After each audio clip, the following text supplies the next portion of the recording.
এই মুহূর্তে আমরা আছি ঢাকা জোহর বাজার মুকসুদপুর ডাক বাংলো পদ্মা নদীর পার পদ্মা রেস্টুরেন্ট ক্যাফে। তৃপ্তি লাগলো চা খেয়ে। এটা পদ্মা বিলাস যে রেস্টুরেন্ট, এই মসজিদটার উল্টো দিকেই দেখা যাইতেছে পদ্মা রেস্টুরেন্ট অ্যান্ড ক্যাফে। চলে আসতে পারেন ডাক bungalow Padma Vilas restaurant and coffee হাউসে।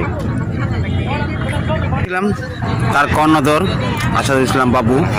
এই যে আমাদের পদ্মা বিলাস রেস্তোরাঁ অ্যান্ড ক্যাফে দুইটাই চালু আছে দীর্ঘদিন। আপনার রমজানের কারণে আর আমাদের পাশেই ভবনের কাজ চলতেছে, এই জন্য বন্ধ ছিল। এখন আবার চালু হয়েছে ঈদ থেকে। আশা করি সবাই আসবেন, সবার রেস্টুরেন্টে এসে দাওয়াত রইল। এখানে আমাদের অনেকগুলি আইটেম আছে, এখন চাইনিজ থেকে সবই পাবেন। আপনার চাট আছে, চাট দেখে ওদের অর্ডার দিতে পারেন।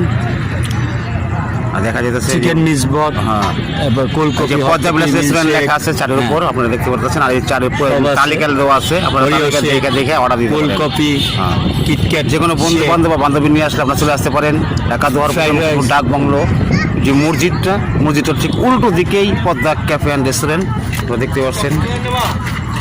এই দেখা যাচ্ছে মসজিদের উল্টো দিকে ঠিক এই